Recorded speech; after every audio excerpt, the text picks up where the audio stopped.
नमस्कार, माझं नाव मोहिनी आहे आणि मी मिशन विश्व ब्रह्मत्व फाउंडेशनमध्ये ॲज अ PRO म्हणून मी काम करत असते आणि आता जगद्गुरू शंकराचार्याचे मी शिष्य म्हणून पण काम करत असते. त्यामुळे मला धर्माच्या रिलेटेड काम करण्याला आणखी जास्त प्रोत्साहन मिळाली आहे. तर यावेळी जी झाकी आहे याचा आमचा मूळ संदेश हाच आहे की 2026मध्ये आता जो बिल पास झालेला आहे ज्याच्यामध्ये म्हणतो आहे की मेडिकल सर्टिफिकेट हा कारक राहील ट्रान्सजेंडर होण्याचा. तर मला हा संदेश द्यायचा धर्मावरून की सनातन धर्म हा आता असा इतिहास आहे ज्याच्यामध्ये किन्नरांची भूमिका विदाऊट मेडिकल सर्टिफिकेटने मिळालेली आहे, ज्याच्यामध्ये स्वतः देव देवी यक्ष गंधर्व किन्नर याची रचना ही सृष्टीने केलेली आहे. त्याच प्रकारे आमची सुद्धा रचना ही सृष्टी करते आहे. तोच एक संदेश हा पहिल्यांदा झाकी असणार आहे. त्याच्यापूर्वी आम्हाला जागा मिळाली होती. एक प्रकारे जी कथाकथित स्टोरी होती की राम भगवाननी आम्हाला आशीर्वाद दिला, त्याच स्वरूप आज राम मंदिरमधून आम्हाला मिळालेला आशीर्वादच मिळाला आहे की जेणेकरून आमचं व्यक्तिमत्व ठेवण्याचा मुद्दा आम्हाला इथनं मिळालेला आहे. इस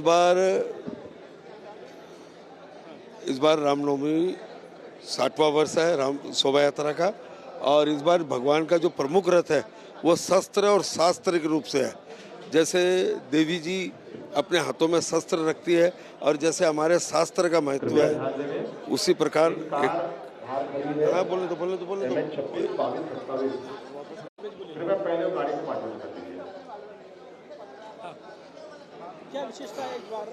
जय श्री राम. मैं संतोष काबरा, राम सेवक. श्री पोदारेश्वर राम मंदिर का शोभा यात्रा का 60वां वर्ष है और इस बार भगवान का जो मुख्य रथ है वो विशेषकर शस्त्र और शास्त्र के नाम से संबोधित हो रहा है. जैसे माँ दुर्गा के अष्टभुजाओं में शस्त्र रहते हैं वैसे शास्त्र का महत्व है और वैसे शस्त्र का महत्व है. उसी आधार पर इस बार ये भगवान का मुख्य रथ है. इसके अलावा पूरी शोभा यात्रा में एक से एक बढ़कर नयनाभिन्न राम झांकियाँ हैं जो आपको एकदम प्रभावित करेगी. आपको नयनाभिन्न झांकियाँ देखने को मिलेगी.